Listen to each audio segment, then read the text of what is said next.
ਬਿਸਮਿਲ੍ਲਾ ਰਹਿਮਾਨ ਰਹੀਮ ਤੇ ਅਸਲਾਮ ਵਾਲੇਕਮ। 13 ਨਵੰਬਰ ਪਾਕਿਸਤਾਨ ਦੇ ਵਿੱਚ ਬੁੱਧ ਦੀ ਦੁਪਹਿਰ ਤੇ ਅੱਜ ਦੇ ਪੰਜਾਬੀ ਵੀਲੌਗ 'ਚ ਚੜ੍ਹਦੇ ਤੇ ਲਹਿੰਦੇ ਪੰਜਾਬ ਦੇ ਸੱਜਣਾ ਤੇ ਮਿੱਤਰਾਂ, ਭੈਣਾਂ ਤੇ ਭਰਾਵਾਂ, ਮਾਵਾਂ ਤੇ ਬਜ਼ੁਰਗਾਂ ਨੂੰ ਜੀ ਆਇਆਂ ਨੂੰ। ਅੱਜ ਦੀ ਪਹਿਲੀ ਖਬਰ ਜਿੱਤੇ ਅਸੀਂ ਚਾਨਣ ਪਾਉਣਾ ਉਹ ਲਾਹੌਰ ਤੋਂ ਹੈ। ਲਓ ਜੀ, ਸਾਨੂੰ ਵੀ ਨਹੀਂ ਸੀ ਪਤਾ ਤੇ ਤੁਹਾਨੂੰ ਵੀ ਨਹੀਂ ਸੀ ਪਤਾ। ਪੰਜਾਬ ਗਵਰਨਮੈਂਟ ਨੇ ਦੱਸਿਆ ਵੀ ਵਿਆਹ ਵੀ ਧੂੰਆਂ ਮਾਰਦੇ ਨੇ। ਹੁਣ ਪਤਾ ਨਹੀਂ ਵਿਆਹ ਧੂੰਆਂ ਮਾਰਦੇ ਨੇ ਜਾਂ ਵਿਆਹ ਤੇ ਜਾਣ ਵਾਲੇ ਜਿਹੜੇ ਪੰਜਾਬੀ ਨੇ ਉਹ ਧੂੰਆਂ ਮਾਰਦੇ ਨੇ। ਇਹ ਤਾਂ ਸਾਨੂੰ ਪਤਾ ਹੈ, ਅਸੀਂ ਪਹਿਲਾਂ ਵੀ ਤੁਹਾਡੇ ਨਾਲ ਗੱਲ ਕੀਤੀ ਵੀ ਜਦੋਂ ਰੋਟੀ ਖੁੱਲ੍ਹਦੀ ਏ ਉਹ ਅਸਲ ਸਾਡੇ ਇਲਾਕਿਆਂ 'ਚ ਰੋਟੀ ਨਹੀਂ ਖੁੱਲ੍ਹਦੀ, ਬੰਦੇ ਹੀ ਖੁੱਲ੍ਹਦੇ ਨੇ ਮਾਜ਼ਰਤ ਦੇ ਨਾਲ, ਅਤੇ ਖੌਰੂ ਚੰਗਾ ਪਾਉਂਦੇ ਨੇ। ਅਤੇ ਇਹ ਵੀ ਸਾਨੂੰ ਪਤਾ ਹੈ ਵੀ ਵਿਆਹਾਂ ਦੇ ਉੱਤੇ ਲੋਕ ਗੱਜ ਵੱਜ ਕੇ ਵੀ ਜਾਂਦੇ ਨੇ ਅਤੇ ਇੱਕ ਦੂਜੇ ਦੇ ਵਿੱਚ ਵੀ ਵੱਜਦੇ ਨੇ। ਮਤਲਬ ਕਿ ਲੜਾਈਆਂ, ਝਗੜੇ, ਫਸਾਦ, ਅਸੀਂ ਕੌਣ ਹੋ ਗਏ, ਅਤੇ ਫੁੱਫੀ ਦਾ ਅਲੱਗ ਫੱਡਾ ਅਤੇ ਫੁੱਫੜ ਜਿਹੜਾ ਉਹ ਤਾਂ ਆਉਂਦਾ ਹੀ ਲੜਨ ਹੈ, ਤੁਹਾਨੂੰ ਪਤਾ। ਅਤੇ ਇਸੇ ਤਰੀਕੇ ਨਾਲ ਮਾਸੜ ਨੇ ਵੀ ਕੋਈ ਨਾ ਕੋਈ ਆਪਣਾ ਕਜੀਆ ਪਾਇਆ ਹੁੰਦਾ ਹੈ। ਅਤੇ ਮਤਲਬ ਕਹਿਣ ਦਾ ਵੀ ਵਿਆਹਾਂ ਦੇ ਉੱਤੇ ਧੂਆਂਦਾਰ ਕਿਸਮ ਦੀਆਂ ਜਿਹੜੀਆਂ ਪਰਫਾਰਮੈਂਸ ਨੇ ਰਿਸ਼ਤੇਦਾਰਾਂ ਦੀਆਂ, ਲੜਾਈਆਂ ਦੀਆਂ, ਝਗੜਿਆਂ ਦੀਆਂ, ਤਾਰਾਂ ਗਰਮ ਕਰ ਦੇਣ ਦੀਆਂ, ਉਹ ਤਾਂ ਚੱਲਦੀਆਂ ਹੀ ਰਹਿੰਦੀਆਂ ਨੇ। ਪਰ ਇਹ ਸਾਨੂੰ ਨਹੀਂ ਸੀ ਪਤਾ ਵੀ ਵਿਆਹ ਧੂੰਆਂ ਵੀ ਮਾਰਦੇ ਨੇ। ਹਾਂ, ਇਹ ਜ਼ਰੂਰ ਪਤਾ ਹੈ ਵੀ ਲੋਕਾਂ ਦੇ ਵਿਆਹ ਹੁੰਦੇ ਨੇ, ਉਸ ਤੋਂ ਬਾਅਦ ਲੜਾਈ ਝਗੜੇ ਹੁੰਦੇ ਨੇ, ਜਾਂ ਫਿਰ ਬਾਅਦ 'ਚ ਬੱਚੇ ਜੰਮਦੇ ਨੇ ਲੋਕੀ। ਪਰ ਇਹ ਧੂੰਆਂ ਮਾਰਨ ਵਾਲੀ ਗੱਲ ਸਾਨੂੰ ਸਮਝ ਨਹੀਂ ਆਈ। ਇਹ ਜਨਾਬ ਪੰਜਾਬ, ਤੁਹਾਨੂੰ ਲੱਗਦਾ ਹੋਏਗਾ ਮੈਂ ਕੋਈ ਮਖੌਲ ਕਰਨ ਡਿਆ। ਵੇਖ ਲਓ, ਪੰਜਾਬ ਗਵਰਨਮੈਂਟ ਫੈਸਲਾ ਕਰਨ ਡਈ ਹੈ ਵੀ ਸਮੋਗ ਡੱਕਣੀ ਹੈ ਅਤੇ ਲੋਕਾਂ ਦੇ ਵਿਆਹਾਂ 'ਤੇ ਪਾਬੰਦੀ ਲਾਉਣੀ ਹੈ। ਅਕਤੂਬਰ ਤੋਂ ਦਸੰਬਰ ਤੱਕ ਜਿਹੜਾ ਉਹ ਲੋਕੀ ਹੁਣ ਵਿਆਹ ਨਹੀਂ ਕਰ ਸਕਦੇ। ਕਰੋ ਹਾਂ ਗੱਲ, ਅੱਗੋਂ ਆ ਗਏ ਰੋਜ਼ੇ ਅਤੇ ਉਹਦੇ ਵਿੱਚ ਵੀ ਕੰਮ ਜਿਹੜਾ ਰੁਕ ਜਾਏਗਾ। ਅਤੇ ਮੇਰਾ ਮਤਲਬ ਹੈ ਕਿ ਸਾਲ ਦੇ ਵਿੱਚ ਫਿਰ ਅੱਧਾ ਕੀ ਟਾਈਮ ਰਹਿ ਗਿਆ, ਜਿਹਦੇ ਵਿੱਚ ਫਿਰ ਤੁਹਾਨੂੰ ਪਤਾ ਮੁਹਰਮ ਦਾ ਮਹੀਨਾ ਵੀ ਹੁੰਦਾ, ਹੋਰ ਵੀ। ਅਤੇ ਮੇਰਾ 4-5 ਮਹੀਨੇ ਹੀ ਰਹਿ ਗਏ ਵਿਆਹ ਕਰਨ ਵਾਲੇ। ਅਤੇ ਇੰਨੇ ਚਿਰ ਨੂੰ ਤਾਂ ਲੋਕਾਂ ਦੀਆਂ ਵੈਸੇ ਹੀ ਮੰਗਣੀਆਂ ਟੁੱਟ ਜਾਂਦੀਆਂ ਨੇ। ਮਤਲਬ ਜੇ ਟਾਈਮ ਏਡਾ ਕਿ ਟਾਈਟ ਕਰ ਦਿੱਤਾ ਅਤੇ ਇੰਨੇ ਚਿਰ ਨੂੰ ਤਾਂ ਵੈਸੇ ਹੀ ਜਿਹੜੀ ਹੈ ਉਹ ਅੱਜ ਕੱਲ੍ਹ ਕੁੜੀ ਮੁੰਡਾ ਵੀ ਬਾਹਲਾ ਲੜਦੇ ਨੇ। ਅਤੇ ਜੇ ਕੁੜੀ ਮੁੰਡਾ ਨਾ ਲੜੇ ਤਾਂ ਕੋਈ ਨਾ ਕੋਈ ਨਨਾਣ ਲੜ ਪੈਂਦੀ ਹੈ, ਅਤੇ ਜਾਂ ਸੱਸ ਲੜ ਪੈਂਦੀ ਹੈ, ਅਤੇ ਜਾਂ ਕੁੜਮ ਆਪੋ 'ਚ ਲੜ ਪੈਂਦੇ ਨੇ, ਅਤੇ ਜਾਂ ਉਹ ਬਾਹਰ ਵਾਲੀ ਮਾਸੀ ਜਿਹੜੀ ਉਹ ਕੋਈ ਨਾ ਕੋਈ ਸ਼ੁਸ਼ਾ ਛੱਡ ਦਿੰਦੀ ਹੈ। ਅਤੇ ਮੇਰਾ ਮਤਲਬ ਕਹਿਣ ਦਾ ਹੈ ਕਿ ਇਹ ਵਾਲੇ ਕੰਮ ਜਿਹੜੇ ਨੇ ਇਹ ਤਾਂ ਫਿਰ ਤੁਹਾਨੂੰ ਪਤਾ ਕਿ ਇਹ ਤਾਂ ਵਾਕਈ ਵਿਆਹ ਧੂੰਆਂ ਮਾਰ ਦੇਣਗੇ। ਧੂੰਆਂ ਮਾਰਨ ਦਾ ਮਤਲਬ ਜਿਵੇਂ ਇੰਜਣ ਕੱਚਾ ਧੂੰਆਂ ਮਾਰਦਾ ਹੈ, ਜਿਵੇਂ ਲੋਕਾਂ ਦੇ ਇਹ ਵਿਆਹ ਡੱਕਣ ਡਏ ਨੇ। ਅਤੇ ਅਗਰ ਇਹਨਾਂ 6 ਮਹੀਨੇ ਵਿਆਹ ਨਾ ਕਰਨ ਦਿੱਤਾ, ਸਿਰਫ 6 ਮਹੀਨੇ ਰਹਿ ਗਏ, ਅਤੇ ਫਿਰ ਤਾਂ ਅੱਧੇ ਵਿਆਹ ਤਾਂ ਹੋਣ ਤੋਂ ਪਹਿਲਾਂ ਟੁੱਟ ਜਾਇਆ ਕਰਨਗੇ। ਬਹਰਹਾਲ ਜੀ, ਪਤਾ ਇਹਨਾਂ ਨੂੰ ਕੋਈ ਨਹੀਂ ਲੱਗਣ ਡਿਆ ਵੀ ਇਹਨਾਂ ਕਰਨਾ ਕੀ ਹੈ, ਅਤੇ ਇਹੋ ਜਿਹੀਆਂ ਹੁਣ ਚਵਲਾਂ ਮਾਰਨ ਡਏ ਨੇ। ਪਰ ਦੂਜੇ ਪਾਸੇ ਸੁਣ ਲਓ ਉੱਥੇ ਕੀ ਹੋਇਆ ਜੀ। ਦੂਜੇ ਪਾਸੇ ਜਨੀਵਾ ਦਾ ਤਾਂ ਤੁਹਾਨੂੰ ਪਤਾ ਹੀ, ਉਹ ਜਿਹੜਾ ਚੌਕ ਦੇ ਵਿੱਚ ਸਰਜਰੀ ਕਰ ਛੜੀ ਸੀ ਇੱਕ ਭੈਣ ਸਾਡੀ ਨੇ, ਚੇਤਾ ਹੀ ਤੁਹਾਨੂੰ, ਸਰੇਆਮ ਹੀ ਸਰਜਰੀ ਕਰਤੀ ਸੀ ਉਹਨੇ, ਕੁਛ ਐ ਵੇਖੀ ਹੀ ਨਹੀਂ ਸੀ ਉਹਨੇ। ਜਿਹੜੀ ਉੱਥੇ ਸਰਜਰੀ ਕੀਤੀ ਸੀ ਉਹ ਸੁਣ ਘਬਰਾਏ ਹੋਏ ਲੰਦਨ ਪਹੁੰਚੇ ਨੇ ਪਿਓ ਧੀ। ਅਤੇ ਉੱਥੇ ਬਾਜੀ ਮੇਰੀ ਵੀ ਅਤੇ ਬਾਊ ਜੀ ਵੀ ਦੋਵਾਂ ਨੇ ਖਲੋ ਕੇ ਪ੍ਰੈਸ ਕਾਨਫਰੰਸ ਕੀਤੀ, ਆਪਣੀ ਸਾਫੀ ਸੂਫੀ ਸੱਦ ਕੇ, ਅਤੇ ਸਵਾਲ ਵੀ ਪੁੱਛਵਾਏ ਨੇ। ਅਤੇ ਉੱਥੇ ਤੇ ਮੀਆਂ ਸਾਹਿਬ ਰੋਣ ਹੀ ਲੱਗ ਪਏ ਨੇ। ਉਹਨਾਂ ਆਖਿਆ ਵੀ ਸਾਨੂੰ ਗੰਦੇ ਗੰਦੇ ਸਾਨੂੰ ਗਾਲਾਂ ਕੱਢਦੇ ਨੇ, ਗੰਦੇ ਨਾਅਰੇ ਲਾਉਂਦੇ ਨੇ। ਗੰਦੇ ਗੰਦੇ ਨਾਅਰੇ, ਗਾਲਾਂ ਨਹੀਂ ਉਹਨਾਂ ਆਖਿਆ, ਉਹਨਾਂ ਕਿਹਾ ਗੰਦੇ ਗੰਦੇ ਨਾਅਰੇ ਲਾਉਂਦੇ ਨੇ। ਹੁਣ ਪਤਾ ਨਹੀਂ ਗੰਦੇ ਕਿਉਂ ਕਹਿੰਦੇ ਨੇ, ਮਤਲਬ ਲੋਕੀ ਧੋ ਕੇ ਨਹੀਂ ਲਾਉਂਦੇ ਨਾਅਰਿਆਂ ਨੂੰ। ਬਈ ਨਾਅਰੇ ਲਾਉਣੇ ਨਾ ਅਗਰ ਮੀਆਂ ਸਾਹਿਬ ਦੇ ਚੋਰ ਚੋਰ ਦੇ, ਤਾਂ ਪਹਿਲਾਂ ਨਾਅਰੇ ਨੂੰ ਧੋਇਆ ਕਰੋ।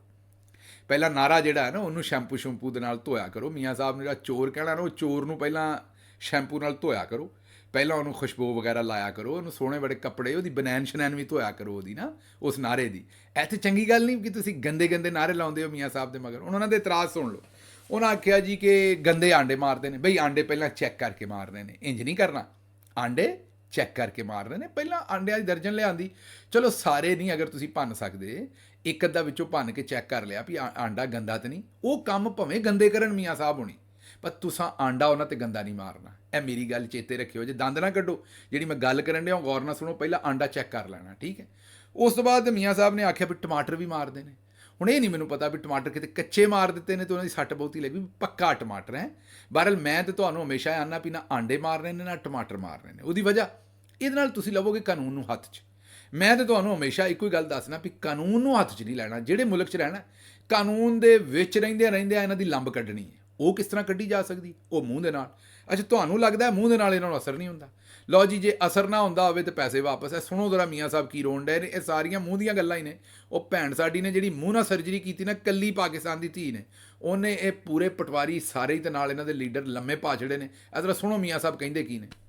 उस बदतमीजी कल्चर को उन्होंने अपनी हुकूमत के दौरान भी प्रमोट किया और आज ऑपोजिशन में तो उससे भी ज़्यादा प्रमोट कर रहे हैं। हुकूमत में आने से पहले भी प्रमोट करते रहे हैं। ये कल्चर की बुनियाद रखना इंतहाई बदनसीबी बदकिस्मती है। ये गाड़ियों के पीछे पीछे भाग रहे हैं, ताकुब कर रहे हैं, गाड़ियों पे जो है ना वो टमाटर फेंक रहे हैं। एहतजाज, भाई अगर आपकी किस्मत में एहतजाज लिखा है तो कम से कम उसको किसी अच्छे तरीके से करो। इस तरह से नौजवान लड़के छोटे छोटे हैं, उनको लगा दिया है कि गाड़ियों को ताकुब करो, गाड़ियों के पीछे भागो। और जाके गंदे गंदे नारे लगाओ और जाके लोगों की पगड़ियां उछालो, बदतमीजी का कल्चर शुरू किया उन्होंने, बदतमीजी का। तो ये तो हमारा ना दीन सिखाता है, ना मजहब सिखाता है, ना इस्लाम ये बात सिखाता है, ना कुरान सिखाता है। ਸੁਣ ਲਿਆ ਜੀ, ਇਹ ਮੂੰਹ ਦੇ ਬੋਲੇ ਹੋਏ ਦਾ ਅਸਰ ਜੇ। ਮੀਆਂ ਸਾਹਿਬ ਰੋਂਦੇ ਫਿਰਨ ਡਏ ਨੇ, ਕੁਰਲਾਉਂਦੇ ਨੇ, ਆਂਦੇ ਨੇ ਵੀ ਮੁੰਡਿਆਂ ਨੂੰ ਪਿੱਛੇ ਲਾਤਾ ਹੈ। ਨਿੱਕੀ ਨਿੱਕੀ ਉਮਰ ਦੇ ਬਈ, ਵੱਡੀ ਉਮਰ ਵਾਲੇ ਭੱਜਿਆ ਕਰੋ, ਨਿੱਕੀ ਉਮਰ ਦੇ ਮੀਆਂ ਸਾਹਿਬ ਦੇ ਮਗਰ ਨਾ ਭੱਜਿਆ ਕਰੋ, ਗੱਡੀ ਦੀ ਤਰ੍ਹਾਂ ਵੱਡੀ ਵਾਲੇ ਭੱਜਿਆ ਕਰੋ। ਉਹ ਵੱਡਾ ਬੰਦਾ ਨਹੀਂ ਭੱਜ ਸਕਦਾ ਮੀਆਂ ਸਾਹਿਬ, ਨਿੱਕੇ ਜਾਣੇ ਹੀ ਭੱਜਦੇ ਨੇ ਨਾ ਜਵਾਨ। ਉਹਨਾਂ ਆਖਿਆ ਜੀ ਜਵਾਨ ਭੱਜਦੇ ਨੇ ਗੱਡੀਆਂ ਦੇ ਪਿੱਛੇ, ਟਮਾਟਰ ਮਾਰਦੇ ਨੇ, ਆਂਡੇ ਮਾਰਦੇ ਨੇ, ਗੰਦੇ ਗੰਦੇ ਨਾਅਰੇ ਲਾਉਂਦੇ ਨੇ। ਜੇ ਤੁਹਾਨੂੰ ਇਤਜਾਜ ਦਾ ਹੱਕ ਹੈ ਤੇ ਉਹਨੂੰ ਚੰਗੇ ਤਰੀਕੇ ਨਾਲ ਇਸਤੇਮਾਲ ਕਰੋ ਬਈ, ਭੈੜਾ ਇਤਜਾਜ ਨਾ ਕਰੋ, ਚੰਗਾ ਇਤਜਾਜ ਕਰੋ। ਚੰਗਾ ਨਾ, ਉਹ ਵੀ ਮੀਆਂ ਸਾਹਿਬ ਕੋਲ ਪੁੱਛ ਲਿਆ ਕਰੋ ਕਿਹੋ ਜਿਹਾ ਇਤਜਾਜ। ਤੇ ਨਾਲ ਉਹਨਾਂ ਆਖਿਆ ਵੀ ਕਿਹੜਾ ਦੀਨ, ਕਿਹੜਾ ਮਜ਼ਹਬ, ਕਿਹੜਾ ਇਸਲਾਮ ਤੇ ਕਿਹੜਾ ਕੁਰਾਨ ਸਾਨੂੰ ਜਿਹੜਾ ਨਾ ਇਹ ਸਿਖਾਉਂਦਾ। ਬਿਲਕੁਲ ਮੀਆਂ ਸਾਹਿਬ। ਦੂਜੇ ਦੀ ਬੁੱਢੀ ਦੀ ਮਾਹਵਾਰੀ ਜਿਹੜੀ ਉਹ ਅਦਾਲਤ ਦੇ ਵਿੱਚ ਡਿਸਕਸ ਕਰਾਓ, ਉਹਦੇ ਮੁਲਾਜ਼ਮ ਨੂੰ ਖੜਾ ਕਰਕੇ ਉੱਤੇ ਜ਼ਨਾਹ ਦੇ ਇਲਜ਼ਾਮ ਲਵਾਓ। ਇੱਕ ਬਾਪਰਦਾ ਨੇਕ ਔਰਤ ਨੂੰ ਜਿਹਦਾ ਸਿਆਸਤ ਨਾਲ ਕੋਈ ਲੈਣ ਦੇਣ ਨਹੀਂ, ਉਹਦੀ ਕਿਰਦਾਰਕਸ਼ੀ ਕਰਨ ਦੀ ਪੂਰੀ ਕੋਸ਼ਿਸ਼ ਕਰੋ। ਇਹ ਬਿਲਕੁਲ ਮਜ਼ਹਬ, ਦੀਨ, ਇਸਲਾਮ, ਕੁਰਾਨ ਤੁਹਾਨੂੰ ਦੱਸਦਾ ਹੈ। ਮਾਡਲ ਟਾਊਨ ਦੇ ਵਿੱਚ ਲੋਕਾਂ ਦੇ ਹਾਮਲਾ ਔਰਤਾਂ ਦੇ ਮੂੰਹ 'ਚ ਗੋਲੀਆਂ ਮਾਰੋ। ਆਪਣੀ ਜਿਹੜੀ ਮੁਖਾਲਿਫ ਹੈ ਸਿਆਸੀ, ਉਹਨੂੰ ਟੈਕਸੀ ਆਖੋ, ਉਰਫੇ ਆਮ ਸਲੈਂਗ ਦੇ ਵਿੱਚ ਮਾਜ਼ਰਤ ਦੇ ਨਾਲ ਪ੍ਰੋਸਟੀਚਿਊਟ ਨੂੰ ਆਉਂਦੇ ਸਨ। ਤੇ ਨੰਗੀਆਂ ਗੰਦੀਆਂ ਵੀਡੀਓ ਉਹਨਾਂ ਦੀਆਂ ਸੁੱਟੋ, ਆਪਣੇ ਮੁਖਾਲਿਫ ਸਿਆਸੀ ਜਿਹੜੇ ਉਹਨਾਂ ਦੇ ਸਿਆਸੀ ਲੋਕਾਂ ਦੀ ਚਾਦਰ ਚਾਰ ਦੀਵਾਰੀ ਨੂੰ ਤਬਾਹ ਕਰ ਦਿਓ, ਲੋਕਾਂ ਦੀਆਂ ਇੱਜ਼ਤਾਂ ਵਰਾਨ ਕਰ ਦਿਓ। ਪਰ ਤੁਹਾਨੂੰ ਕੋਈ ਚੋਰ ਨਾ ਆਖੇ, ਤੁਹਾਨੂੰ ਬੜੀ ਤਕਲੀਫ ਹੁੰਦੀ। ਵੇਖਿਆ ਜੇ ਮੈਂ ਤੁਹਾਨੂੰ ਆਖਿਆ ਸੀ ਨਾ, ਅਕਸਰ ਮੈਨੂੰ ਓਵਰਸੀਜ਼ ਪਾਕਿਸਤਾਨੀ ਪੁੱਛਦੇ ਨੇ ਵੀ ਅਸੀਂ ਕੀ ਕਰੀਏ, ਇਹ ਕੰਮ ਜਿਹੜਾ ਤੁਸੀਂ ਕਰਨਾ। ਇੱਕ ਤੇ ਗਾਲ ਨਹੀਂ ਕੱਢਣੀ, ਨੰਬਰ 1 ਇਖਲਾਕੀਆਤ ਤੋਂ ਗਿਰੀ ਗੱਲ ਨਹੀਂ ਕਰਨੀ, ਖਸੂਸਨ ਇਹਨਾਂ ਦੀਆਂ ਔਰਤਾਂ ਦੇ ਨਾਲ। ਇਹ ਭਾਵੇਂ ਘਟੀਆ ਹੋ ਜਾਣ, ਤੁਸੀਂ ਨਹੀਂ ਹੋਣਾ, ਔਰਤਾਂ ਦਾ ਇਹਤਰਾਮ ਕਰਨਾ। ਇਹਤਰਾਮ ਦੇ ਵਿੱਚ ਵੀ ਤੁਸੀਂ ਮਰੀਮ ਨੂੰ ਚੋਰ ਆਖ ਸਕਦੇ ਹੋ, ਉਹ ਇਹਤਰਾਮ ਦੇ ਪਾਸੇ ਨਹੀਂ, ਉਹ ਤਾਂ ਕੈਲਬਰੀ ਫੌਂਟ ਵੀ ਹੈ ਤੇ ਚੋਰ ਵੀ ਹੈ ਬਾਜੀ ਸਾਡੀ, ਲੇਕਿਨ ਇਹਤਰਾਮ ਦੇ ਨਾਲ। ਔਰ ਦੂਜਾ ਗੰਦੀ ਗਾਲ ਨਹੀਂ ਕੱਢਣੀ। ਤੀਜਾ ਹੱਥ ਨਾਲ ਕੁਝ ਨਹੀਂ ਕਰਨਾ, ਮੂੰਹ ਦੇ ਨਾਲ ਗੱਲ ਕਰਨੀ ਹੈ, ਕਿਉਂਕਿ ਬਾਹਰ ਤੁਹਾਨੂੰ ਕਵਾਨੀਨ ਦੇ ਵਿੱਚ ਰਹਿ ਕੇ ਗੱਲ ਕਰਨੀ ਪੈਣੀ ਹੈ। ਇਹਨਾਂ ਤੁਹਾਨੂੰ ਉੱਥੋਂ ਦੇ ਕਵਾਨੀਨ 'ਚ ਫਸਾ ਕੇ ਤੇ ਤੁਹਾਨੂੰ ਇੱਥੋਂ ਡਿਪੋਰਟ ਕਰਾਉਣਾ। ਤੁਸੀਂ ਆਪਣਾ ਨੁਕਸਾਨ ਨਹੀਂ ਕਰਨਾ। ਇਸ ਲਈ ਮੈਂ ਤੁਹਾਨੂੰ ਬਾਰ-ਬਾਰ ਆਨਾ ਵੀ ਰੱਬ ਦਾ ਇਹਨਾਂ ਨੂੰ ਫਿਕਰ ਨਹੀਂ, ਤੇ ਜਿਹੜਾ ਲਾਅ ਆਫ ਦਾ ਲੈਂਡ ਹੈ ਉਹ ਇਹਨਾਂ ਨੂੰ ਕਰਦਾ ਕੁਝ ਨਹੀਂ ਉੱਥੇ ਪਾਕਿਸਤਾਨ। ਤੇ ਇਹ ਇੱਕੋ ਹੀ ਤਰੀਕਾ ਜੀ ਜਿਹੜਾ ਇਹਨਾਂ ਦਾ ਹੁੱਕਾ ਪਾਣੀ ਸਿਆਸੀ ਤੌਰ 'ਤੇ, ਸਮਾਜੀ ਤੌਰ 'ਤੇ ਬੰਦ ਕਰਦੇ ਜੇ, ਇਹਨਾਂ ਦੇ ਉੱਤੇ ਤੋਏ ਲਾਨਤ ਕਰਦੇ ਜੇ, ਇਹਨਾਂ ਨੂੰ ਫਲਾਨ ਥੋਕ ਭੇਜਦੇ ਜੇ। ਇਹ ਹੀ ਤਰੀਕਾ ਇਹਨਾਂ ਦਾ, ਔਰ ਇਹ ਇਹਨਾਂ ਨੂੰ ਬੜੀ ਚੁਭਨ ਹੁੰਦੀ ਹੈ। ਤੇ ਇਹ ਸੁਣ ਵੀ ਲਵੋ। ਅੱਛਾ, ਦੂਜਾ ਬਾਜੀ ਸਾਡੀ ਜਿਹੜੀ ਹੈ ਜੀ, ਇਹ ਜਿਹੜਾ ਕੋਟ ਹੈ, ਇਹਦੇ ਬਾਰੇ ਦੱਸਿਆ ਜਾਣ ਡਿਆ ਮੀਡੀਆ 'ਚ ਵੀ $71,000, ਇਹ ਕੋਈ ਤਕਰੀਬਨ 2 ਕਰੋੜ ਰੁਪਈਏ ਦਾ ਬਣਦਾ। ਤੇ ਕਰੋੜ ਰੁਪਈਏ ਦਾ ਜਿਹੜਾ ਬੈਗ ਵੀ ਹੱਥ ਫੜਿਆ, ਤੇ ਜਿਹੜਾ ਹੋਟਲ ਸੀ ਉਹ ਵੀ ਆਉਂਦੇ ਨੇ 15 ਤੋਂ 20 ਲੱਖ ਉੱਤੇ ਰਾਤ ਦਾ ਕਿਰਾਇਆ ਸੀ, ਇੱਕ ਜਿੱਥੋਂ ਬਾਜੀ ਰਹਿ ਕੇ ਆਈ ਹੈ। ਤੇ ਇਹ ਹੁਣ ਸਕਾਰਫ ਮੈਂ ਤੁਹਾਨੂੰ ਦੱਸਿਆ ਸੀ ਉਰਦੂ ਵੀਲੌਗ 'ਚ ਕਿ ਬਾਜੀ ਨੇ ਜੇ ਕੱਸ ਕੇ ਬੰਨੀ ਰੱਖਣਾ। ਰਿਪੋਰਟਡਲੀ ਮੈਂ ਇਸ ਤੋਂ ਆਖਣ ਡਿਆ ਵੀ ਉਹ ਮੇਰੇ ਕੋਲ ਤੇ ਸਾਹਮਣੇ ਕੋਈ ਰਿਪੋਰਟਾਂ ਤੇ ਨਹੀਂ ਲਿਖਣੀਆਂ, ਜਿਹੜੀਆਂ ਗੱਲਾਂ ਲੋਕ ਸੋਸ਼ਲ ਮੀਡੀਆ ਤੇ ਕਰਨ ਡਏ ਨੇ, ਉਹ ਇਹ ਕਰਨ ਡਏ ਨੇ ਵੀ ਬਾਜੀ ਨੇ ਉਹ ਚਰਬੀ ਸ਼ਰਬੀ ਕਢਵਾਈ ਹੈ। ਤੇ ਉਹ ਅਸੀਂ ਤੇ ਹੁਣ ਜੋ ਮੀਡੀਆ ਤੇ ਗੱਲਾਂ ਹੋਣ ਡਈਆਂ ਨੇ ਉਹੀ ਤੁਹਾਨੂੰ ਦੱਸਣ ਡਏ, ਕਿਉਂਕਿ ਮੈਂ ਵੈਸੇ ਤੇ ਤੁਹਾਨੂੰ ਪਤਾ ਬਾਜੀ ਦਾ ਇਹਤਰਾਮ ਕਰਦਾ, ਮੈਂ ਤੇ ਇਹੋ ਜਿਹੀ ਗੱਲ ਨਹੀਂ ਕਰ ਸਕਦਾ। ਤੇ ਉਹ ਦੱਸਣ ਵਾਲੇ ਦੱਸਦੇ ਨੇ ਵੀ ਹੁਣ ਇਹਨਾਂ ਨੇ ਘੁੱਟ ਕੇ ਰੱਖਣਾ ਉਹ ਸਕਾਰਫ। ਉਹਦੀ ਵਜ੍ਹਾ ਇਹ ਹੈ ਕਿ ਉਹ ਅਗਰ ਸਕਾਰਫ ਲਾ ਦਿੱਤਾ ਤੇ ਉਹਦਾ ਨਿਸ਼ਾਨ ਵਗੈਰਾ ਨਜ਼ਰ ਆਉਣਗੇ ਤੇ 4-5 ਦਿਨਾਂ ਤੱਕ ਲਾ ਦੇਗੀ ਬਾਜੀ, ਹੋਰ ਸ਼ਾਇਦ 2-3 ਦਿਨਾਂ ਤੱਕ ਹੀ ਲਾ ਦੇ, ਕਿਉਂਕਿ ਅਜੇ ਉਹ ਸਾਰਾ ਕੰਮ ਲੁਕਾ ਕੇ ਰੱਖਣਾ। ਅੱਜ ਵੀ ਤੁਸੀਂ ਵੀਡੀਓ 'ਚ ਵੇਖੋ, ਬਾਕੀ ਕਿਸੇ ਸਕਾਰਫ ਨਹੀਂ ਲਿਆ। ਲੰਦਨ 'ਚ ਏਡੀ ਕੋਈ ਠੰਡ ਵੀ ਨਹੀਂ ਜਿੱਡਾ ਬਾਜੀ ਨੇ ਘੁੱਟ ਕੇ ਸਕਾਰਫ ਲਿਆ ਸੀ। ਮਜਬੂਰੀਆਂ ਸਮਝੋ। ਅੱਛਾ, ਇੱਕ ਹੋਰ ਗੱਲ ਸੁਣੋ ਜ਼ਰਾ। ਚੰਦ ਦਿਨ ਪਹਿਲੇ ਮੀਆਂ ਸਾਹਿਬ ਨੇ ਆਖਿਆ ਵੀ ਏਅਰ ਪੰਜਾਬ ਦੇ ਉੱਤੇ ਕੰਮ ਹੋ ਰਿਹਾ। ਪਿੱਛੋਂ ਅਜ਼ਮਾ ਬੁਖਾਰੀ ਸਾਹਿਬਾ ਨੇ ਆਖਿਆ ਵੀ ਏਅਰ ਪੰਜਾਬ ਜਿਹੜਾ ਉੱਤੇ ਕੋਈ ਕੰਮ ਨਹੀਂ ਹੋ ਰਿਹਾ ਤੇ ਝੂਠ ਹੈ। ਜਿੰਨੇ ਵੀ ਆਖਿਆ ਝੂਠ ਆਖਿਆ। ਨਵਾਜ਼ ਸ਼ਰੀਫ ਸਾਹਿਬ ਨੂੰ ਝੂਠਾ ਆਖ ਦਿੱਤਾ। ਅੱਜ ਮਰੀਮ ਸਾਹਿਬਾ ਕੋਲ ਸਵਾਲ ਪੁੱਛਿਆ, ਹੁਣ ਜਦੋਂ ਬਾਜੀ ਬੋਲਣ ਡਈ ਸੀ ਤੇ ਮੂੰਹ ਤੋਂ ਪਤਾ ਲੱਗਣ ਡਿਆ ਸੀ ਵੀ ਝੂਠ ਬੋਲਣ ਡਈ। ਮਰੀਮ ਨੇ ਕੀ ਆਖਿਆ ਇਹ ਜ਼ਰਾ ਸੁਣੋ। मैं चल रहा है, अल्लाह का शुक्र है, मैं ठीक हूँ, I am fine. Madam, Punjab airline शुरू कर रही है, इंशाल्लाह करनी चाहिए, एयर पंजाब करनी चाहिए। इस पे काम हो रहा है, इस पे सोचो विचार हो रही है। मियां साहब। ਸੁਣ ਲਿਆ ਜੀ। ਉਹਨੂੰ ਹੁਣ ਪਤਾ ਨਹੀਂ ਸੀ ਮੈਂ ਆਖਣਾ ਕੀ ਹੈ, ਅੱਬੇ ਨੂੰ ਸੱਚਾ ਆਖਣਾ ਜਾਂ ਉਹਨੂੰ ਆਖਣਾ, ਉਹਨੂੰ ਵੀ ਝੂਠਾ ਆਖਣਾ ਜਾਂ ਉਹਨੂੰ ਵੀ ਆਖਣਾ। ਪਰ ਬਾਜੀ ਨੇ ਆਖਿਆ ਵੀ ਮੈਂ ਹੁਣ ਅੱਬੇ ਨੂੰ ਤੇ ਝੂਠਾ ਨਹੀਂ ਕਰ ਸਕਦੀ, ਲਾਗੇ ਖਲੋਤੀ ਹਾਂ ਤੇ ਮੈਂ ਵਜ਼ੀਰ ਨੂੰ ਹੀ ਝੂਠਾ ਕਰ ਦੇਣੀ ਹੈ। ਉਹਨੇ ਵੀ ਬੈਗ ਹੀ ਚੁੱਕਣੇ ਨੇ, ਉਸ ਕਮਲੀ ਨੇ ਵੀ, ਉਹਦਾ ਕਿਹੜਾ ਕੋਈ ਮਾਮਲਾ ਹੈ। ਤੇ ਉਹ ਬਾਜੀ ਨੇ ਫਿਰ ਉਹਨੂੰ ਝੂਠਾ ਫੇਰ ਕਰ ਦਿੱਤਾ ਤੇ ਅੱਬੇ ਨੂੰ ਸੱਚਾ ਕਰਤਾ। ਆਖਿਆ ਵੀ ਇਹਦੇ ਤੇ ਅਜੇ ਕੰਮ ਤੇ ਨਹੀਂ ਹੋ ਰਿਹਾ, ਇਹ ਤੇ ਗੱਲ ਹੋ ਰਹੀ ਹੈ। ਤੇ ਅੱਬਾ ਉਦਣ ਆਖਣ ਡਿਆ ਸੀ ਅਮਰੀਕਾ 'ਚ ਬੈਠਾ ਵੀ ਕਾਫੀ ਸਾਰਾ ਕੰਮ ਜਿਹੜਾ ਹੋ ਗਿਆ, ਬੜਾ ਸੀਰੀਅਸਲੀ ਅਸੀਂ ਇਹਦੇ ਉੱਤੇ ਕੰਮ ਕਰ ਰਹੇ ਹਾਂ। ਅੱਛਾ ਜੀ, ਇਹ ਤੇ ਬਾਜੀ ਨੇ ਤੇ ਅੱਬੇ ਨੇ ਜੋ ਕੁਝ ਕਰਨਾ ਸੀ ਉੱਥੋਂ ਕਰ ਲਿਆ, ਤੇ ਇਹਨਾਂ ਨੂੰ ਜਿਹੜੀ ਉਹਦੀ ਪੀੜ ਤਕਲੀਫ ਹੁੰਦੀ ਹੈ ਉਹ ਵੀ ਤੁਸੀਂ ਵੇਖ ਲਈ। ਅਗਲੀ ਖਬਰ ਜਿਹੜੀ ਉਹ ਤੁਹਾਡੇ ਸਾਹਮਣੇ ਦੱਸਨੇ ਕਿ ਇੰਡੋਨੇਸ਼ੀਆ ਦੇ ਇਹ ਸਦਰ ਸਾਹਿਬ ਨੇ, ਇਹ ਟਰੰਪ ਨਾਲ ਫੋਨ ਤੇ ਕਾਲ ਕਰ ਰਹੇ ਨੇ। ਇਹਨਾਂ ਜਿੰਨੀ ਵਾਰੀ ਟਰੰਪ ਨੂੰ ਸਰ ਕਿਹਾ ਨਾ, ਉਨੀ ਵਾਰੀ ਚੀਫ ਸੈਕਟਰੀ ਪੰਜਾਬ ਵੀ ਬਾਜੀ ਮਰੀਮ ਨੂੰ ਮੈਡਮ ਨਹੀਂ ਕਹਿੰਦੇ ਹੋਣੇ, ਹਾਲਾਂਕਿ ਉਹ ਜੇਬਾਂ 'ਚ ਹੱਥ ਪਾਈ ਵਿਚਾਰੇ ਲੂਰ ਪਿੱਛੇ ਫਿਰਨ ਡਏ ਨੇ। ਤੇ ਉਹਨਾਂ ਬਿਊਰੋਕ੍ਰੇਸੀ ਦੀ ਵੀ ਇੱਜ਼ਤ ਲਾ ਕੇ ਜਿਹੜੀ ਉਹਨੂੰ ਮਿੱਟੀ 'ਚ ਪਾ ਦਿੱਤੀ ਹੈ। ਬਹਰਹਾਲ ਇਹ ਜਿੰਨੀ ਵਾਰੀ ਸਰ ਆਖਦੇ ਨੇ ਪਹਿਲਾਂ ਸੁਣ ਲਓ ਤੇ ਫਿਰ ਆਪ ਸਮਝ ਲਓ ਵੀ ਪੂਰੀ ਦੁਨੀਆ ਜਿਹੜੀ ਹੈ ਉਹ ਫਿਰ ਇਮਰਾਨ ਖਾਨ ਤੋਂ ਕੰਨੀ ਕਿਉਂ ਖਾਂਦੀ ਹੈ। ਤੇ ਇਮਰਾਨ ਖਾਨ ਕਦੇ ਇਹੋ ਜਿਹਾ ਕੰਡਕਟ ਕਰੇ ਤੇ ਦੂਜੇ ਪਾਸੇ ਨਾਲ ਤੁਹਾਨੂੰ ਵੀਡੀਓ ਵਿਖਾਵਾਂਗੇ ਸਾਗਡਾਰ ਸਾਹਿਬ ਦੀ ਤਸਵੀਰਾਂ, ਉਹ UAE ਦੇ ਜਿਹੜੇ ਇਸ ਵੇਲੇ ਸਰਬਰਾਹ ਨੇ ਉਹਨਾਂ ਨੂੰ ਮਿਲ ਰਹੇ ਨੇ ਤੇ ਕਿਵੇਂ ਇੰਜ ਦੋਵੇਂ ਹੱਥ ਕੱਢ ਮਿਲ ਰਹੇ ਨੇ। ਤੇ ਜਦੋਂ ਇਹੋ ਜਿਹੇ ਲੋਕ ਮੁਯੱਸਰ ਹੋਣੇ ਨੇ, ਇਹੋ ਜਿਹੇ ਬੂਟ ਪਾਲਿਸ਼ ਕਰਨ ਵਾਲੇ ਤੇ ਇਹੋ ਜਿਹੇ ਲੰਮੇ ਪੈਣ ਵਾਲੇ, ਤੇ ਮੈਨੂੰ ਦੱਸੋ ਵੀ ਫਿਰ ਜਿਹੜੇ ਆਲਮੀ ਹੁਕਮਰਾਨ ਨੇ ਉਹਨਾਂ ਨੂੰ ਤੇ ਇਹੋ ਜਿਹੇ ਹੀ ਚਾਹੀਦੇ ਨਾ, ਲਾਗੀ ਤੇ ਮਰਾਸੀ ਮਾਜ਼ਰਤ ਦੇ ਨਾਲ, ਉਹਨਾਂ ਨੂੰ ਫਿਰ ਕੋਈ ਇੰਡੀਪੈਂਡੈਂਟ ਲੀਡਰ ਤੇ ਨਹੀਂ ਚਾਹੀਦਾ। ਤੇ ਇਹ ਜ਼ਰਾ ਵੇਖੋ। Oh, that's so nice. That's so nice. Well, we'll do that anytime you want, but great job you're doing in Indonesia. Great job. Proud of you. Sir, Really amazing. And your English is so good. yes, sir. Very good, the English. All my training is American, sir. That's great. Indeed. Yeah, we had a great election in the U.S. We had a great election. It's amazing what happened. We had tremendous success. The most successful in over 100 years, they say, and it's a great honor. So it gives you a very big mandate Yes, to do things properly. and of course we were all shocked when they tried to assassinate you, but we are very happy that the Almighty protected you, sir. ਵੇਖ ਲਿਆ ਜੀ। ਤੇ ਮੈਂ ਬਹਰਹਾਲ ਇਹਦੇ ਤੇ ਹੁਣ ਕੋਈ ਤਬਸਰਾ ਨਹੀਂ ਕਰ ਸਕਦਾ, ਬਸ ਇਹੀ ਦੱਸ ਸਕਣਾ ਕਿ ਇਹ ਬਦਕਿਸਮਤੀ ਹੈ ਪਾਕਿਸਤਾਨ ਦੀ ਕਿ ਇੱਕ ਬੜਾ ਹੀ ਸੋਨੇ ਵਰਗਾ ਲੀਡਰ ਸੀ ਤੇ ਜਿਹਨੂੰ ਜੇਲ੍ਹ 'ਚ ਪਾਇਆ, ਜਿਹੜਾ ਪਾਕਿਸਤਾਨ ਦੀਆਂ ਇੱਜ਼ਤਾਂ ਵਧਾਉਂਦਾ ਸੀ ਜਿੱਥੇ ਵੀ ਜਾਂਦਾ ਸੀ। ਅੱਛਾ ਜੀ, ਅਗਲੀ ਖਬਰ ਜਿਹੜੀ ਹੈ ਉਹ ਤੁਹਾਡੇ ਸਾਹਮਣੇ ਰੱਖਦੇ ਹਾਂ ਕਿ ਕਾਜ਼ੀ ਫਾਇਜ਼ ਈਸਾ ਸਾਹਿਬ ਨੂੰ ਅਗਲਾ ਚੀਫ ਇਲੈਕਸ਼ਨ ਕਮਿਸ਼ਨਰ ਲਾਉਣ ਦੀ ਇਸ ਵੇਲੇ ਇਹ ਖਬਰ ਇਹਨਾਂ ਦੇ ਆਪਣੇ ਪਟਵਾਰਖਾਨੇ ਤੋਂ ਨਿਕਲੀ ਹੈ ਤੇ ਚੀਫ ਇਲੈਕਸ਼ਨ ਕਮਿਸ਼ਨਰ ਅਗਲਾ ਜਿਹੜਾ ਨਾ ਉਹਨੂੰ ਲਾਉਣ ਦੀਆਂ ਤਿਆਰੀਆਂ ਨੇ। ਵੈਸੇ ਬਣਦਾ ਠੀਕ ਹੈ, ਚੀਫ ਇਲੈਕਸ਼ਨ ਕਮਿਸ਼ਨਰ ਜਿਹੜਾ ਹੈ ਉਹ ਜਿਸ ਵੇਲੇ ਲਾਉਣਗੇ ਤੇ ਕਾਜ਼ੀ ਸਾਹਿਬ ਨੇ ਜਿੱਡੇ ਗੰਦੇ ਕੰਮ ਕੀਤੇ ਨੇ ਉੱਥੇ ਫਿੱਟ ਹੁੰਦੇ ਨੇ, ਉੱਥੇ ਹੀ ਲਾਉਣ ਤੇ ਉੱਥੇ ਫਿੱਟ ਹੁੰਦੇ ਨੇ, ਕਿਉਂਕਿ ਮਜ਼ੀਦ ਗੰਦ ਵੀ ਉਹਨਾਂ ਕੋਲ ਪਾਉਣਾ ਹੋਏਗਾ। ਜਿੱਡੇ ਉਹ ਗੰਦੇ ਹੋ ਗਏ ਨੇ ਹੁਣ ਤੇ ਉਹਨਾਂ ਨਹੀਂ ਰੁਕਣਾ, ਉਹਨਾਂ ਕੋਲੋਂ ਹੁਣ ਜਿੰਨਾ ਮਰਜ਼ੀ ਹੋਰ ਗੰਦਾ ਕੰਮ ਕਰਵਾ ਲਓ। ਤੇ ਮੇਰਾ ਖਿਆਲ ਹੈ ਕਿ ਉਹੀ ਥਾਂ ਉਹਨਾਂ ਵਾਸਤੇ ਠੀਕ ਹੈ, ਉੱਥੇ ਹੀ ਲਾਣਗੇ, ਉੱਥੇ ਹੀ ਲਾ ਕੇ ਉਹਨਾਂ ਦੇ ਕੋਲੋਂ ਹੋਰ ਮਜ਼ੀਦ ਗੰਦਾ ਕੰਮ ਕਰਨਗੇ ਤੇ ਉਹ ਮੇਰਾ ਖਿਆਲ ਹੈ ਕਿ ਗਾਂ ਤੁਰ ਪੈਣਗੇ। ਅੱਛਾ ਜੀ, ਅਗਲੀ ਖਬਰ ਜਿਹੜੀ ਹੈ ਉਹ ਤੁਹਾਡੇ ਸਾਹਮਣੇ ਰੱਖਣੀ ਹੈ ਕਿ ਪੰਜਾਬ ਦੇ ਵਿੱਚ ਹੁਣ ਸਕੂਲ ਵੀ ਬੰਦ ਕਰ ਦੇਣੇ ਨੇ 17 ਤਰੀਕ ਤੱਕ। ਹੁਣ ਪਤਾ ਲੱਗਾ ਵੀ ਸਕੂਲ ਦੇ ਬੱਚੇ ਵੀ ਧੂੰਆਂ ਮਾਰਦੇ ਨੇ, ਮਤਲਬ ਸਮੋਗ ਦੇ ਵਿੱਚ। ਤੇ ਇਹ ਹੁਣ ਸਮਝ ਨਹੀਂ ਸਾਨੂੰ ਵੀ ਇਹ ਹਰ ਸ਼ਾਈ ਅਗਰ ਬੰਦ ਕਰ ਦੇਣੀ ਤੇ ਪੰਜਾਬ ਚੱਲੇਗਾ ਕਿਵੇਂ। ਅੱਗੋਂ ਇੱਕ ਬੜੀ ਤਕਲੀਫ ਦੇ ਖਬਰ ਹੈ, ਉਹ ਖਬਰ ਹੈ ਕਿ ਮੌਲਵੀਆਂ ਨੇ ਖਵਾਜਾ ਸਰਾ ਦਾ ਜਨਾਜ਼ਾ ਪੜ੍ਹਾਉਣ ਤੋਂ ਇਨਕਾਰ ਕਰ ਦਿੱਤਾ। ਇਹ ਬੜੀ ਤਕਲੀਫ ਹੋਈ ਗੱਲ ਸੁਣ ਕੇ, ਬੜੀ ਤਕਲੀਫ ਹੋਈ। ਤੇ ਇਹ ਜ਼ਰਾ ਸੁਣੋ ਖਵਾਜਾ ਸਰਾ ਕਮਿਊਨਿਟੀ ਨੇ ਕਿਵੇਂ 50,000 ਰੁਪਈਆ ਦੇ ਕੇ ਫਿਰ ਉਹੀ ਜਨਾਜ਼ਾ ਜਿਹੜਾ ਮੌਲਵੀ ਸਾਹਿਬ ਕੋ ਰਾਤ ਨੂੰ ਪੜਵਾਇਆ। ਇਹ ਮੈਂ ਨਹੀਂ ਆਖਣ ਡਿਆ, ਆਰਜ਼ੂ ਖਾਨ ਨੇ ਹਮ ਨਿਊਜ਼ ਦੇ ਵਿੱਚ ਗੱਲਬਾਤ ਕੀਤੀ। ਮੈਂ ਇਹਦੇ 'ਤੇ ਹੁਣ ਕੀ ਤਬਸਰਾ ਕਰਾਂ। ਜਦੋਂ ਸੁਸਾਇਟੀ ਜਿਹੜੀ ਹੈ ਉੱਥੋਂ ਦੇ ਜਿਹੜੇ ਮਜ਼ਹਬੀ ਲੋਕ ਨੇ ਉਹ ਮੁਰਦਿਆਂ ਨਾਲ ਵੀ ਇੰਜ ਕਰਨਾ ਸ਼ੁਰੂ ਕਰ ਦੇਣ ਤੇ ਜਨਾਜ਼ਿਆਂ ਦੇ ਉੱਤੇ ਵੀ ਇੰਜ ਬੇਈਮਾਨੀ ਹੋਣਾ ਸ਼ੁਰੂ ਹੋ ਜਾਏ ਤੇ ਫਿਰ ਅਸੀਂ ਆਨੇ ਅਸੀਂ ਨੰਬਰ 1 ਹੈ। ਕਾਹਦੇ ਨੰਬਰ 1 ਹੈ ਅਸੀਂ ਯਾਰ, ਕਾਹਦੇ ਨੰਬਰ 1 ਹੈ? ਇਸ ਤੋਂ ਜ਼ਿਆਦਾ ਅਸੀਂ ਕੀ ਘਟੀਆ ਹੋਣਾ? ਅਸੀਂ ਕਿਸੇ ਨੂੰ ਦੱਬਣ ਨਹੀਂ ਦਿੰਦੇ ਉਹਦਾ ਮੁਰਦਾ, ਕਿਸੇ ਦਾ ਜਨਾਜ਼ਾ ਨਹੀਂ ਪੜ੍ਹਦੇ, ਕਿਸੇ ਦੇ ਨਾਲ ਹੋਰ ਯਾਰ ਬੰਦੇ ਦੇ ਪੁੱਤਰ ਬਣੋ। ਜਦੋਂ ਬੰਦਾ ਮਾਰੀ ਗਿਆ ਤਾਂ ਉਹਦੇ ਨਾਲ ਕਾਹਦੇ ਰੌਲੇ ਤੁਸੀਂ ਬਣਾਏ ਨੇ? ਭਾਰਤ ਮੈਂ ਕੀ ਆਖਾਂ ਤੇ ਹੁਣ ਮੇਰੇ ਤੇ ਫਤਵਾ ਲਾ ਦੇਣਗੇ ਕੋਈ। ਜਹਾਲਤ ਇੰਨੀ ਹੈ ਵੀ ਇਸ ਗੱਲ ਦੀ ਆਪਣੇ ਗਿਰੇਬਾਨ 'ਚ ਨਹੀਂ ਦੇਖਣਾ ਵੀ ਗੰਦਗੀ ਕਿੰਨੀ ਹੈ।